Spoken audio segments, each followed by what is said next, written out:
মধু pregnant জানার পর থেকে বাসার সবাই যতটা খুশি ততটাই অখুশি ফুয়াদ। এই নিউজ পাওয়ার পর থেকে লাপাত্তা হয়ে গেছে ফুয়াদ। আর এদিকে মধু ফুয়াদকে না পেয়ে ভয়ে ভীত হয়ে আছে। ফুয়াদ চোখের আড়াল হলে ও আতঙ্কিত হয়ে যায়, এই বুঝি আবার কোনো অঘটন ঘটলো। সে দুশ্চিন্তা অস্থির হয়ে থাকে। মধু ভাবছে এইভাবে ভয় নিয়ে কি থাকা যায়, এই ভয় কিভাবে দূর করা যাবে ওর জানা নেই। ও নিজে প্রেগনেন্ট জানার পর থেকে ওর মধ্যে এক অদ্ভুত অনুভূতি প্রকাশ পেয়েছে। অদ্ভুতভাবে এখন সিঁড়ি ভাঙতে গেলে অজান্তে হাত পেটে চলে যায়। ছুটে দৌড় দিতে গেলে মনে হয় তার সঙ্গে আরেকজন আছে, তার কষ্ট হবে না তো। নিজের চঞ্চল মনটা কেমন বেবির চিন্তা অস্থির হয়ে থাকে। ওর কি আর এক চিন্তা, স্বামী সন্তান দুজনকে নিয়ে চিন্তায় অস্থির থাকে। খবরটা জানার পরই ওর শ্বশুর এক গাদা মিষ্টি এনে রিসোর্টের সবাইকে খাইয়েছে। তিনি তো ওকে জাপটে ধরে থাকে। বাসার সবাই খুশি, কিন্তু যার সবচেয়ে বেশি খুশি হবার কথা সে কোথায়? সন্ধ্যায় ফুয়াদ রিসোর্টে ফিরল। ফুয়াদ রুমে ঢুকতে মধু রাগি চোখে তাকালো ওর দিকে। ফুয়াদ আর চোখে বিছানায় পলক ফেলে দেখলো মধু আগুন চোখে ওর দিকে তাকিয়ে আছে। ফুয়াদ সোজা ওয়াশরুমে চলে গেল। ফ্রেশ হয়ে এসেও দেখলো মধু আগের মতোই বসে আছে, আর দৃষ্টি ওর দিকে। ফুয়াদ তোয়ালে দিয়ে হাত মুখ মুছে নিল, তারপর মধুর কাছে এসে বসলো। মধু ফুয়াদকে হাতের নাগালে পেতে দু হাতে ওর শার্ট খামচে ধরে ওর কাঁধে কামড়ে ধরলো। ফুয়াদ দাঁতে দাঁত চেপে ব্যথা সহ্য করার চেষ্টা করছে। মধু কাজ ছেড়ে চেঁচিয়ে উঠল, আপনি কোথায় গিয়েছিলেন? বাবা হবার খবর পেয়ে আপনি এতটাই অসন্তুষ্ট যে লাপাত্তা হয়ে গেলেন। আপনার কি বাচ্চার ভরণ পোষণ করার ক্ষমতা নেই? এত কেন অখুশি আপনি? কলার দু হাতে ধরে ঝাঁকাতে ঝাঁকাতে বলল মধু। ফুয়াদ ঠোঁট চোকা করে মধুর ঠোঁটে চুমু খেয়ে ওকে থামিয়ে বলল, এত উত্তেজিত হচ্ছ কেন? এই সময় কি এত উত্তেজিত হওয়া ঠিক? তোমার ধমক শুনে আমাদের বেবি ভয় পাচ্ছে। দেখি, শান্ত হও তো। বলে ফুয়াদ মধুর পেটের কাছে মুখ নিয়ে জামার উপর দিয়ে চুমু এঁকে দিল। মধু ধাক্কা দিয়ে ফুয়াদকে সরিয়ে দিয়ে বলল, আদিক্ষেতা চলছে। সারাদিন কই ছিলেন আপনি? এখন ভালোবাসা দেখাচ্ছেন? লাগবে না এসব আদিক্ষেতা। ফুয়াদ মধুর দুই গালে হাত রেখে কপালে চুমু খেয়ে বলল, আমি খুব ডিপ্রেশনে ছিলাম মধু। ভাইয়া যা সব শুরু করেছে, তার উপর তুমি প্রেগনেন্ট, এসব শুনে আমি টেনশনে পড়ে গিয়েছিলাম। ভয় পাচ্ছিলাম কি করব ভাইয়ার সাথে। আমি লড়াই করতে পারবো না মধু, কিন্তু আমার সন্তানের জন্য আমাকে সুস্থ থাকতে হবে। তোমাকে আর আমার অনাগত সন্তানের হেফাজত করতে হবে। এসব নিয়ে আমি খুব ডিপ্রেশনে ছিলাম, তাই নিজেকে একটু একাকিত্বের মধ্যে রেখেছি। এখন আমার একটাই চাওয়া, আল্লাহর কাছে তিনি যেন তোমাদের হেফাজত করে। মধু ফুয়াদের কথা শুনে খুশি হয়ে গেল।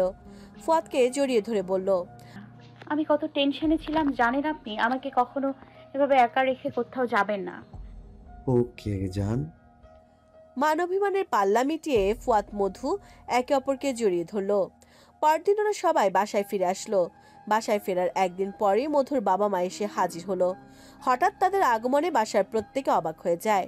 মধু নিজেও হতভম্ব হয়ে যায়, বাবা মা একত্রে এখানে কেন এসেছে। মধুর মা মধুকে জড়িয়ে ধরে জানায় মধু প্রেগনেন্ট। এটা তারা শুনতেই ছুটে এসেছে। মধু কপাল কুঁচকে বলল, তোমরা জানলে কিভাবে? তোর বাপি জানালো। বাপি কিভাবে জানলো? আমি তো কাউকে জানাই নাই। আমি সেসব জানি না। তোর বাপি এই খবর দিয়েই আমাকে বলল রেডি হয়ে তোকে দেখতে যাবে। এতদিন পর তোকে দেখবে, এমন খুশির খবর শুনে আর কিছুই মাথায় আনি নাই। মধুর বাবা মাথায় কি চলছে সেটাই বোঝার চেষ্টা করছে। ফুয়াদ তখন বাসায় ছিল না, আর মধু বাবা মাকে দেখে ফুয়াদকে কল করে খবরটা জানিয়ে দিয়েছে। ফুয়াদ তাড়াতাড়ি বাসায় চলে আসলো। আসার পর মধুর বাবা কারোর সাথে খারাপ আচরণ করেনি, সবার সাথে সুন্দর করে কথা বলেছে। জিনিসটা দেখে মধু শক খাচ্ছে। বাবার মতিগতি কিছুও বুঝতে পারছে না। ফুয়াদ আসতেই তিনি ফুয়াদের ভালো মন্দের খোঁজ খবরও নিল। ফুয়াদও বিস্মিত কণ্ঠে উত্তর দিয়েছে। লাঞ্চের পর মধু নিজের মাকে নিজের রুমে নিয়ে এসে গল্প করছে। এদিকে খাওয়া দাওয়া শেষ করে ছাদে বসে আছে ফুয়াদ আর মধুর বাবা। মধুর বাবা বলেছে ফুয়াদের সাথে জরুরি কিছু কথা বলবে। মধু মায়ের সাথে গল্প করলেও টেনশনে আছে। বাবা ফুয়াদের সাথে আবার কি কথা বলছে? কি এমন জরুরি কথা বলবেন? আপনি আমার সাথে এত শান্ত স্বরে কথা বলবেন আশা করিনি, কিন্তু এই মধুর স্বরের কারণটা হয়তো আমি ধরতে পারছি। আমার ছেলের বিরুদ্ধে যেসব প্রমাণ তোমার কাছে, আমি তা নিতে এসেছি। দেখো, আমরা এখন আত্মীয় হয়ে উঠেছি। তুমি আমার ছেলেকে জেল থেকে বের হতে দাও। ও আর এসব করবে না, আমি কথা দিচ্ছি। অসম্ভব। একজন দাগে আসামিকে আমি ছাড়ানোর জন্য কিছুই করতে পারবো না। আমি জানতাম আপনি এসব বলতেই এসেছেন, বাট আই অ্যাম সরি। দেখো, তুমি সবকিছুর জন্য শুধু আমার ছেলেকেই দায়ী ভাবছো এসবের পেছনে একমাত্র ওই আছে, কিন্তু তোমার জানার বাইরেও আরো অনেক কিছু আছে, সেসব তুমি জানো না। আমি এতদিন চাইনি এসব তোমাকে জানাতে, কারণ আমি চাইনি সব তোমার সামনে খোলাসা হোক। কিন্তু এখন আমার ছেলেই যদি বছরের পর বছর জেলে থাকে, তাহলে আমি এসব আড়ালে রেখে কি করব? আমার দুইটাই সন্তান, একটাকে তুমি কেড়ে নিয়েছো। যতই হোক মেহেরিমা আমার মেয়ে, ও প্রেগনেন্ট, ওর ক্ষতি আমি চাই না। মেয়ে তোমার কাছেই থাকবে, কিন্তু সেখানে সেফ থাকে যেন, আর আমার ছেলেকে ফিরে পেতে চাই। এজন্য আমি তোমাকে সব জানাতে চাই। আপনি আর কি জানতে চান? আমি সব জানি, তাই আমাকে আর কোনো বানানো কাহিনী শোনাতে আসবেন না। তুমি কিছুই জানো না, তুমি অনেক কম জানো। তোমার জানার বাইরে অনেক কিছু আছে। তোমার মতে তুমি আমার ছেলেকে জেলে পাঠিয়েছো, মানে আসলে অপরাধীকে থামিয়ে দিয়েছো, তাই না? কিন্তু সবটাই ভুল। এই জগতের আসল মাস্টারমাইন্ড যে, তিনি এখনো সবার আড়ালেই ঘুরে বেড়াচ্ছে, যাকে কেউ বিন্দুমাত্র সন্দেহ করেনি। তুমি ভেবেছো আমার ছেলে জেলে আছে, সব আটকে গেছে। সম্পূর্ণটাই তোমার ভুল ধারণা। এখনো অনেক কিছু চলছে, তুমি সংসারে মনোযোগী হয়ে সবকিছু থেকে আলাদা পড়ে গেছো। নাম কি তার বলুন? আপনি যেহেতু সব জানেন বলছেন না কেন? তাকে ধরিয়ে দিন আর নিজের ছেলেকে ছাড়িয়ে নেন। এখানে আমার কি কাজ? নাম বললে তুমি বিলিভ করবে না। দেখুন, বানোয়াট কাহিনী বলা শেষ হলে এবার আসতে পারেন। আর যেই হোক, তাকে পুলিশ খুঁজে বের করবে, এখানে আমার কোনো কাজ নেই। তুমি ভাবো তোমাকে মারার পেছনে শুধু আমার ছেলে আছে, কিন্তু তোমার ভাইও যে আছে এসব তুমি জানো না। আমি এসব জানি। তুমি এসব জানো? হ্যাঁ।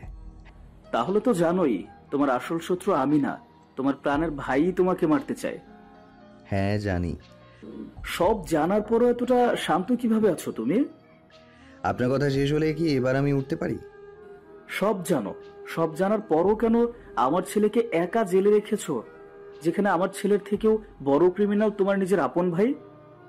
আমার ভাই আমাকে মারতে চেয়েছে, তাই আমি তাকে ছেড়ে দিয়েছি, কারণ সে আমাকে আদর যত্ন করে বড় করেছে।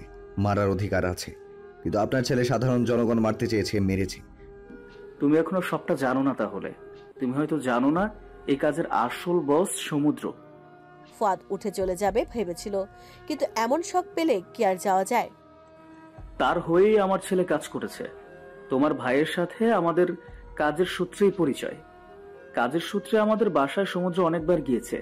সেখানেই সমুদ্র মেহেরিমাকে দেখে পছন্দ করে আর বিয়ের প্রস্তাব দেয়। বিনিময়ে অনেক টাকা দিবে বলে। আমরা রাজি হয়ে যাই, কারণ টাকা ছাড়া আমি আর আমার ছেলে কিছুই বুঝি না। এমন আমার যে কম আছে তা না, কিন্তু ওই যে লোভ, তাই রাজি হয়ে যাই। সমুদ্রের সাথে বিয়ে ঠিক হবার পর বিয়ের প্রস্তাব নিয়ে আসে আমার বন্ধুর ছেলে। সমুদ্র খবর পেয়ে আমাকে জানান রাজি হতে। আমি অবাক হই, নিজেই বিয়ে করতে পাগল হলো, আবার আরেক জায়গায় রাজি হতে বলে। মানে কেন? তাদের কথা মতো বিয়ের দিন তারিখ সব ঠিক হয়। তারপর শুনি মেহেরিমা পালিয়ে গেছে। মেয়ে বিয়েতে রাজি না অনেকবার বলেছে, কিন্তু পালিয়ে যাওয়ার সাহস করবে সেটা ভাবিনি। তারপর সমুদ্রকে সব জানানোর পর শুনলাম সে নাকি জানতোই মেহেরিমা পালিয়ে যাবে, তাই বিয়েতে রাজি হতে বলেছিল। আর সমুদ্রের প্ল্যান ছিল মেহেরিমা পালালে সমুদ্রকে বাঁচানোর জন্য আশ্রয় দিবে। কিন্তু ওর আগেই তোমাদের সাথে নাকি মেহেরিমার দেখা হয়ে যায়, আর ওর কাজটা সহজ হয়ে যায়। তোমরা ওকে বাসায় নিয়ে যাও। তারপর নিজের ফিলিংস জানানোর আগেই সমুদ্র জানতে পারে তোমরা দুজন দুজনকে ভালোবাসো। সমুদ্র আগে থেকেই তোমাকে মারতে চাইতো, কিন্তু সমুদ্রের কাজে বারবার বাধা হয়ে দাঁড়িয়েছো তুমি। মনে আছে পুলিশ অফিসার রমেশচন্দ্রের কথা? রমেশচন্দ্র তোমার ভাইয়ের লোক ছিল। তাকে যখন সবার সামনে তুলে ধরলে নিজেকে সবার আড়ালে রাখতে, নিজেকে বাঁচাতে সমুদ্র তাকে মেরেছে। আমার ছেলেকে আমাকেও ভয় দেখিয়েছে সমুদ্র। যদি তার নাম বলি আমাদেরকেও মেরে ফেলবে। তুমি যেই ভয় আমার ছেলেকে দেখাও, সমুদ্র সেই ভয় দেখায়। সমুদ্র যাকে দিয়ে নিজের কার্যসিদ্ধি করায় তার সব কুকর্মের প্রমাণ রেখে দেয়। তাই ধরা পড়লেও কেউ সমুদ্রের নাম বলতে পারে না। নাম বললেও সে বাঁচবে না, কারণ সমুদ্র তাকে বাঁচতে দিবে না। আমার ছেলেকে কবে সমুদ্র মেরে দেয় আমি সেই ভয়ে থাকি। আবার কখন তুমি সব প্রমাণ পুলিশের হাতে দাও আমার ছেলে এখন শুধু একজন কিডন্যাপকারী হয়ে গেছে। তুমি সব প্রমাণ দিলে ওর ফাঁসি হবে। আমার ছেলেকে আমি হারাতে চাই না। তোমার পায়ে পড়ছি, আমার ছেলেকে বাঁচাও। সন্ধ্যার পর মধুর বাবা মা চলে যায়। মধু ফুয়াদের বাহু ধরে টেনে রুমে নিয়ে যাওয়ার জন্য পা বাড়ালো। রুমে এসে মধু ফুয়াদের মুখের দিকে চেয়ে বলল, বাপি আপনাকে কি বলেছে? ফুয়াদ ধপ করে বিছানায় বসে পড়ল। ওর বুকের ভেতর অসহ্য রকমের যন্ত্রণা হচ্ছে। বাবা মা ভাইয়ের এসব জানতে পারলে কি হবে? ভাইয়া এত বড় ক্রিমিনাল জানার পর মা কি এসব সহ্য করতে পারবে? কিভাবে এসব সবাইকে জানাবে? ফুয়াদের মাথায় কিছুই ঢুকছে না। ও কি করবে? মধুর বাবার নিজের কাছে যা ছিল সমুদ্রকে সহজে ক্রিমিনাল প্রমাণ করতে সব ফুয়াদের কাছে দিয়ে গেছে। এতদিন ভাইয়ের একটা খবর জানতো, কিন্তু এখন সব এগুলো কি শুনলো? ওর ভাই এসব করতে পারে, ও বিলিভ করতে পারছে না। ফুয়াদ নানান চিন্তায় অস্থির হচ্ছিল। এদিকে মধু প্রশ্নের কোনো জবাব না পেয়ে বলল, কি হলো, কথা বলছে না কেন? বাবা কি আবার আপনাকে হুমকি ধামকি দিয়ে গেছে? ফুয়াদ মধুর চোখের দিকেও তাকাতে পারছে না। ওর ভাই খারাপ, ওইটা কিভাবে সবাইকে জানাবো? ফুয়াদ মধুর দিকে না তাকিয়ে বলল, আমি একটা জরুরি কাজে যাচ্ছি, এসে সব প্রশ্নের উত্তর দেব, তুমি সাবধানে থেকো। বলে ফুয়াদ এক সেকেন্ড ওয়েট না করে রুম থেকে বেরিয়ে এলো। এদিকে মধু ফুয়াদের যাওয়ার দিকে অবাক দৃষ্টিতে তাকিয়ে আছে। ফুয়াদের দুশ্চিন্তায় কাতর হওয়া মুখটার কথায় ভাবছে থেমে থেমে। মধুর ফোনটা বেজে উঠলো হঠাৎ করে। মধু উঠে বাইরে যাবার কথা ভাবছিল। ফোন বেজে ওঠার জন্য মধু আবার ফিরে এসে ফোন রিসিভ করে। একটা আননোন নাম্বার থেকে কল এসেছে। ও রিসিভ করে বলে, হ্যালো, আসসালামু আলাইকুম, কে বলছেন? ওয়ালাইকুম আসসালাম। মধু, কেমন আছো? আপনি? আমার কণ্ঠস্বর এত ভালো করে চেনো যে শুনেই চিনে ফেললে? Very good. আপনি আমাকে কল করেছেন কেন? শেষবারের মতো একটু কথা বলতে চাই। মানে কি সব বলছেন? মন চাইলো তাই ফোন দিলাম। মানে হলো, তোমার সাথে একটু কথা বলতে ইচ্ছে করছিল। দেখো, ফুয়াদ আর তুমি দুজনেই তো জেনে গেছো যে আমি তোমাকে কতটা ভালোবাসি। আর আমি এটা জেনে গেছি তুমি প্রেগনেন্ট। আমার স্বপ্ন ছিল আমার সন্তান তোমার পেটে থাকবে, কিন্তু আমার ব্যাড লাক, যাকে নিজে ভালোবাসলাম, যাকে বউ করতে চাইলাম, সন্তানের মা করতে চাইলাম, সে হয়ে গেল ছোট ভাইয়ের বউ। আমি মানুষটা যেমনই হই মধু, তোমাকে আমি সত্যি খুব ভালোবাসি। দয়া করে এই ভালোবাসা শব্দটা আমার জন্য ব্যবহার করে এই শব্দটার অপমান করবেন না। আমি আর ফুয়াদ অনেক সুখে আছি, আমাদের সুখে থাকতে দিন। তোমরা তো সুখেই আছো মধু, কিন্তু আমি যে একটু সুখও পাচ্ছি না। তুমি প্রেগনেন্ট হলেও আমার সমস্যা নাই। আমি তোমাকে ভালোবাসি মধু, তাই তোমার বাচ্চাকে আমার মেনে নিতে কোনো সমস্যা নাই। আমার শুধু তোমাকে চাই, তোমার সন্তান আমাকে বাবা বলে ডাকবে, আমি এটাই চাই, আর কিছুই চাই না মধু। প্লিজ আমার চাওয়াকে পূরণ করো। তোমাকে অনেক ভালোবাসি মধু, তাই তোমাকে আমি জোর জবরদস্তি করতে পারি না, পারবো না। ছি, এসব কি বলছেন আপনি? আপনি এমন অফার করলেন কি করে আমি যাব আপনার কাছে? আমি ফুয়াদকে পাগলের মতো ভালোবাসি। আমি মরে যাব তবু আপনার কাছে যাব না। আর আমার বাচ্চা আপনাকে বাবা কোন দুঃখে বলতে যাবে? তার কি বাবা নেই? আপনি তার বড় চাচা, তাই থাকবেন। মধু, আমি কিন্তু অনেক জেদি, আমার সাথে চ্যালেঞ্জ করো না। আমি যেহেতু বলেছি তুমি আর তোমার অনাগত সন্তান আমারই হবে, তবে তাই হবে। এখন তোমাকে কষ্ট দেব না। তুমি সুন্দর মতো একটা সুস্থ বেবির জন্ম দাও, তারপর তোমাদের ঠিকানা হবে আমার কাছে। এত হাইফাই হয়েও না কেমন? ঠিক মতো খাওয়া দাওয়া করো। আমি এই 9 মাস তোমাদের জ্বালাতে আসবো না। তুমি নিজের আর আমাদের বেবির কেয়ার নিও। আমি অনেক দূরে চলে যাচ্ছি। আমার কলিজার ভাই ফুয়াদকে বলে দিও কষ্ট করে না খুঁজতে, সময় মতো আমিই চলে আসবো দেখা দিতে। বলে সমুদ্র কল কেটে দিল। সমুদ্রের কথা শুনে মধুর মনে ভয় ঢুকে গেল। এসব কথা সমুদ্র কেন বলল? ফুয়াদ 2 ঘন্টা পর বাসায় এসে শুনলো মধু নাকি দরজা আটকে বসে আছে। সবাই ডাকাডাকি করেও দরজা খোলাতে পারেনি। ফুয়াদ দ্রুত এসে ডাকতে মধু দরজা খুলে দিল। মধু দরজা খুলে ফুয়াদকে 2 হাতে জড়িয়ে ধরে ফুপিয়ে উঠল। ফুয়াদ ওর চোখ মুখ ফোলা দেখে চমকে উঠল। ওকে বুকে থেকে টেনে ওর মুখটা ভালো করে দেখে বলল, কি হয়েছে, কাঁদছো কেন? মধু ফুপিয়ে কান্না করছে। অনেক কষ্টে কান্না একটু থামিয়ে সব বলতে লাগলো। সমুদ্রকে যা যা বলেছে। উনি সব কি বললো? আমি ওনার নামে মামলা করব।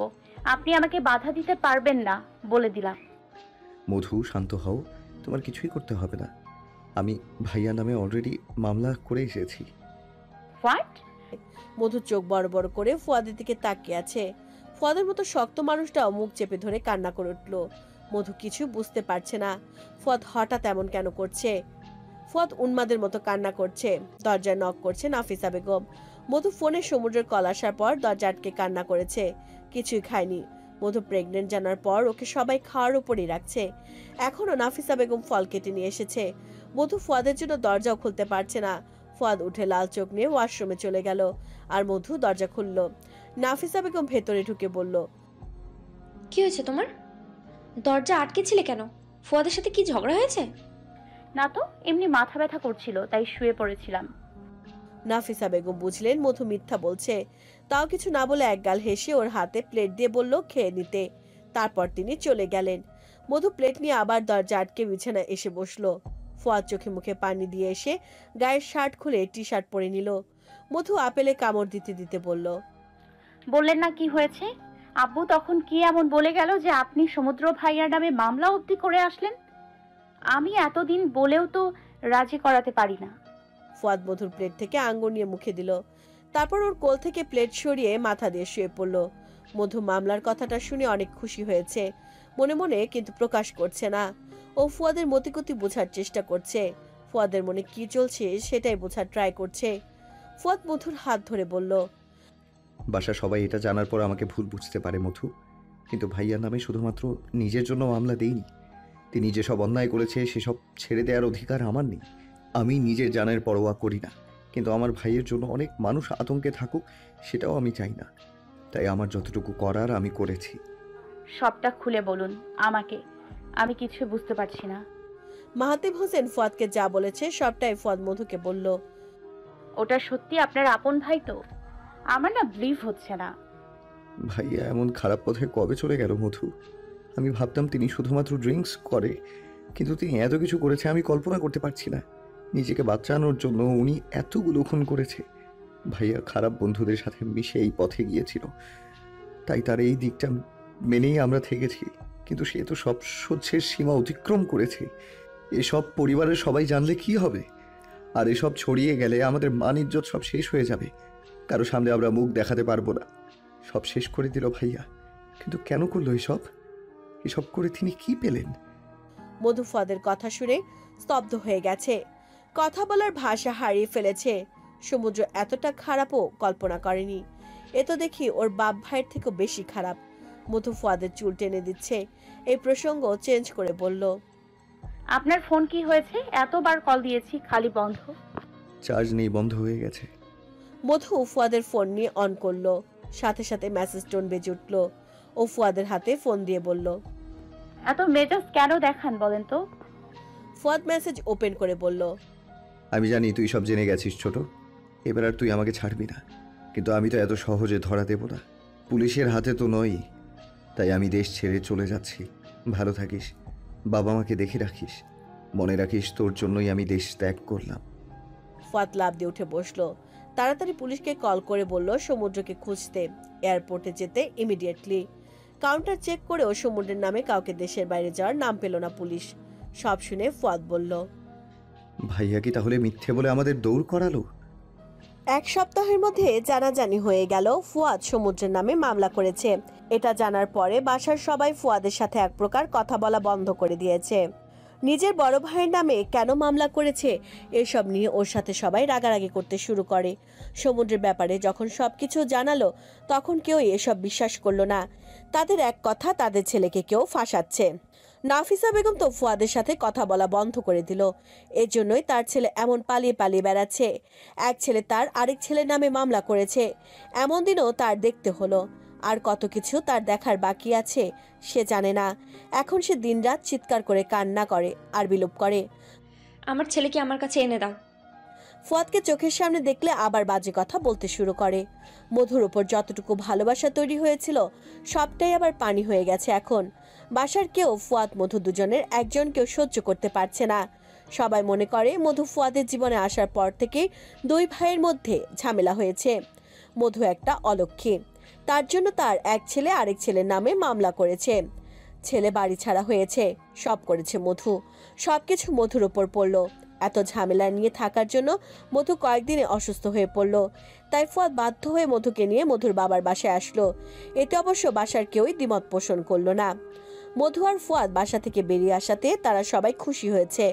ফুয়াদ ভাবতে পারছে না বাবা মা এমন করবে। সে ভেবেছিল বাবা মা তার উপর রাগ করবে, কিন্তু সব জানার পর যে ফুয়াদকে এতটাই অবিশ্বাস করবে জানা ছিল না। আর পুলিশের প্রমাণ সবকিছু তারা দেখেও যেন দেখছে না। সবকিছুই তাদের কাছে ভুল মনে হচ্ছে। তাদের বাড়ির ছেলে এমন কোনো খারাপ কাজ করতে পারে না, এটা তাদের অন্ধবিশ্বাস। মধুকে এমন পরিবেশে রাখা যাবে না। তাই ফুয়াদ ইচ্ছে করে মধুকে নিয়ে মানিকগঞ্জে আসলো। ফুয়াদকে সমুদ্র মারতে চেয়েছে, এটা ফুয়াদ কাউকে জানায়নি। পরিবারের সবাইকে এত শকও দিতে চায়নি। এখন ওর মনে হচ্ছে জানালেও হয়তো তারা বিশ্বাস করতো না। সমুদ্র কোথায় আছে ফুয়াদ জানে না। তার বিদেশে যাওয়ার কোনো প্রমাণ পায়নি। তাই মধুকে ও একা রাখতে ভয় পায়। নিজের সন্তান ও মধুর কোনো ক্ষতি ও হতে দেবে না। তাই নিজেও মানিকগঞ্জে থাকার সিদ্ধান্ত নিয়েছে। একটা পথ আল্লাহ বন্ধ করে দিলে আরেকটা পথ খুলে দেয়। সেটারই প্রমাণ মধুর বাবা মা। ফুয়াদ কখনো ভাবেনি মধুর বাবা মা ওকে মেনে নেবে, ওকে আদর যত্ন করবে। কিন্তু এবার যখন ওরা আসলো আর বাসার পরিস্থিতি জানালো, তখন দেখতে পেল মধুর বাবা কতটা চেঞ্জ হয়েছে। ওকে ছেলের মতো ট্রিট করছে। বাপের এই পরিবর্তন দেখে মধু নিজেও খুব খুশি। ফুয়াদ মধুকে নিয়ে আশেপাশে ঘুরতে বের হবে। সমুদ্র ভাইয়ার খবরটা পরিবারের সবাই জানার পর থেকে ওদের দুজনের উপর দিয়ে মানসিক চাপ গেছে। নিজেকে নিয়ে ফুয়াদ ভাবে না, কিন্তু মধুকে ডক্টর এই সময় হাসি খুশি রাখতে বলেছিল। ওকে সব রকম দুশ্চিন্তা থেকে দূরে রাখতে বলেছে।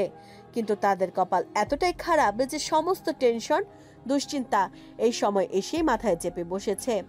ফুয়াদ মধুকে বলল সেজেগুজে রেডি হতে। মধুর প্রেগন্যান্সির 3 মাস চলছে। রেডি হয়ে কোথায় যাব? আপনার বাসায় যাবেন? বাসা থেকে কেউ কল না করলে আমি আর ওখানে নিয়ে যাচ্ছি না তোমাকে। এখন ওখানে তোমাকে নিয়ে গেলে আরো তুমি মানসিক চাপে থাকবে। ওখানে পরিবেশ ঠিক হবার নয়। সবাই আমাকে দোষী ভাবছে আর তোমাকে। আমি চাই না তুমি এসব দুশ্চিন্তা করে নিজের আর আমাদের বেবির কোনো ক্ষতি করো। শুধুমাত্র আমার জন্য আপনাদের 2 ভাইয়ের সম্পর্ক নষ্ট হয়েছে। আমি আসলে অলক্ষী। এখন আপনার নিজের আপনজন ছেড়ে দূরে পড়ে থাকতে হচ্ছে। বলতে বলতে মধুর চোখ ভিজে এলো। মধুর কথা শুনে ফুয়াদ রাগী কণ্ঠে বলল, বাজে কথা বলতে মানা করেছি না? শুধু তোমার জন্য নয়, ভাইয়া আগে থেকে আমাকে মারতে চায়। আমি আসলে তার পথের বাধা হয়ে যাচ্ছিলাম। আস্তে আস্তে তাকে ধরে ফেলছিলাম, যেটা ভাইয়া চায় না। সে নিজেকে বাঁচাতে আমাকে মারতে চেয়েছে। তুমি তো পরের ব্যাপার। মধু তবুও চোখে জল ফেলছে দেখে ফুয়াদ উঠে বলল, মধু, তুমিও যদি কান্না করো, আমাকে বোঝার চেষ্টা না করো, তাহলে আমি নিজেকে কিভাবে ঠিক রাখবো বলো তো? আমার উপর দিয়ে কি যাচ্ছে তুমি তো বুঝতে পারছো। শুধুমাত্র তোমার আর আমাদের সন্তানের জন্য আমি ঠিক আছি। সব ভুলে নিজেকে হ্যাপি রাখার চেষ্টা করছি, শুধুমাত্র তোমাদের জন্য। তুমি যদি এসব দুশ্চিন্তা করে নিজের ও বেবির কোনো ক্ষতি করে বসো, তাহলে আমি কি নিজেকে ঠিক রাখতে পারবো? ডক্টর কিন্তু বারবার করে বলেছে তোমাকে এই সময়ে সমস্ত দুশ্চিন্তা থেকে দূরে রাখতে, হ্যাপি রাখতে। তুমি প্লিজ এসব চিন্তা বাদ দিয়ে শুধু আমাদের কথা ভাবো, আমাদের একটা সুন্দর সংসারের কথা ভাবো। মধু ফুয়াদের হাত ধরে টেনে নিজের গাল স্পর্শ করে বলল, আমার চোখের পানি মুছে দিন। ফুয়াদ হেসে ওর চোখের অশ্রু মুছে দিল। মধু বলল, শাড়ি পরি? হোঁচট খাওয়া যাবে না কিন্তু। থাক, শাড়ি পরে না হয় আমরা 3 জন ঘুরতে যাব। এখন শাড়ি তোলা থাক।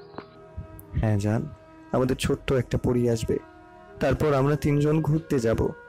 তুমি পরবে শাড়ি আর আমি পরবো পাঞ্জাবি। আমাদের রাজকন্যাকে পরীর মতো সাজিয়ে ঘুরতে যাব। ইস, মুহূর্তটা কত সুখের হবে। এবার রেডি হও। মধু রেডি হয়ে আসলে দুজনে বেরিয়ে গেল।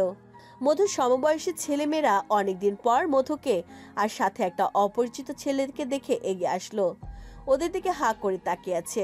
একটা মেয়ে মধুকে বলল, আরে মধু, কেমন আছিস? এটা তোর হাজবেন্ড? হ্যাঁ, কেমন আছিস তোরা? আমরা তো ভালোই আছি। তুই তো এখন বাসা থেকেই বের হোস না, জামাই পেয়ে খালি তার সাথেই থাকিস। আমাদের সাথেও তো একটু দেখা সাক্ষাৎ করতে পারিস। মধু ফুয়াদের দিকে চেয়ে হেসে সবার সাথে পরিচয় করিয়ে দিল। সবাই লম্বা করে ফুয়াদকে সালাম দিল। ফুয়াদ হেসে তাদের সাথে কথা বলল।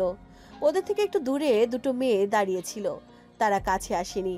ফিসফিস করে কি জানি বলছে, আর ফুয়াদ আর মধুর দিকে কেমন করে জানি তাকাচ্ছে। ড্রাইভার গাড়ি নিয়ে বের হতে ওরা গাড়িতে উঠে বসলো। ওরা পার্কে আসলো। মধু এখানে ওখানে দাঁড়িয়ে সিঙ্গেল পিক তুলছে, আবার দুজনে সেলফি তুলছে একসাথে। ওরা পার্কের রেস্টুরেন্টে গিয়ে দই ফুচকা খেলো। মধুর নাকি এটা অনেক পছন্দের, তাই ফুয়াদও টেস্ট করলো। ওদের বিকেলটা খুব রোমান্টিক কাটলো। ওরা পার্কে সুন্দর একটা মুহূর্ত পার করলো। সব টেনশন ভয় কাটিয়ে সময়টা ভালোই উপভোগ করলো। বাসায় ফিরে আসলো সন্ধ্যার আগে। মধুর মা বারবার করে বলে দিয়েছে আজানের আগে যেন বাসায় ফিরে। তার মতে সন্ধ্যার পরে নাকি প্রেগনেন্ট মহিলাদের বাইরে থাকতে হয় না, এতে নাকি ক্ষতি হওয়ার সম্ভাবনা থাকে। এসব কুসংস্কার অবশ্য মধু মানে না। আগেকার মানুষ এমন অনেক জিনিসই মেনে চলতো। এইসব মায়ের কানে ওর নানু ঢুকিয়েছে।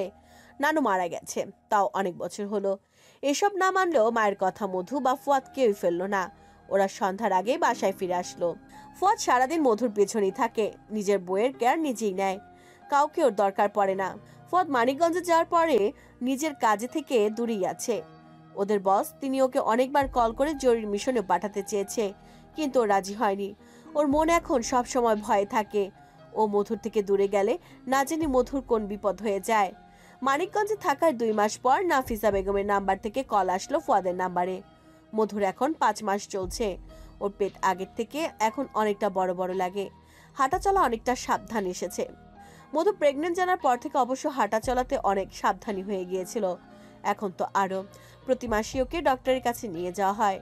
2 মাস পরিবারের সবার থেকে কোনো রেসপন্স না পেয়ে মধু আর ফুয়াদ দুজনই অনেক আঘাত পেয়েছে মনে, কিন্তু তবুও ফুয়াদ মধুকে হ্যাপি রাখার সর্বোচ্চ চেষ্টা করে গেছে। ঠিক 2 মাস পর যখন ওদের আবার বাসায় ডাকলো, তখন ওরা সমস্ত অভিমান ব্যথা ভুলে ছুটে গেল। এই 2 মাসে ফাহাদ আর তিন্নির সাথে মাঝে মাঝে ওদের কথা হয়েছে। রাহিও মাঝে মাঝে কল করে মধুর খোঁজ খবর নিয়েছে, কিন্তু যতবার ওরা কল করেছে ওদের মুখে একটাই কথা ছিল, সেটা সমুদ্র ভাইয়ের নামে কেন ফুয়াদ এমন মামলা দিল। একদিন ফুয়াদ তাই বলেছে, তোরা যদি আমাদের এসব জিজ্ঞেস করিস তাহলে দয়া করে আর কোনো যোগাযোগ করিস না।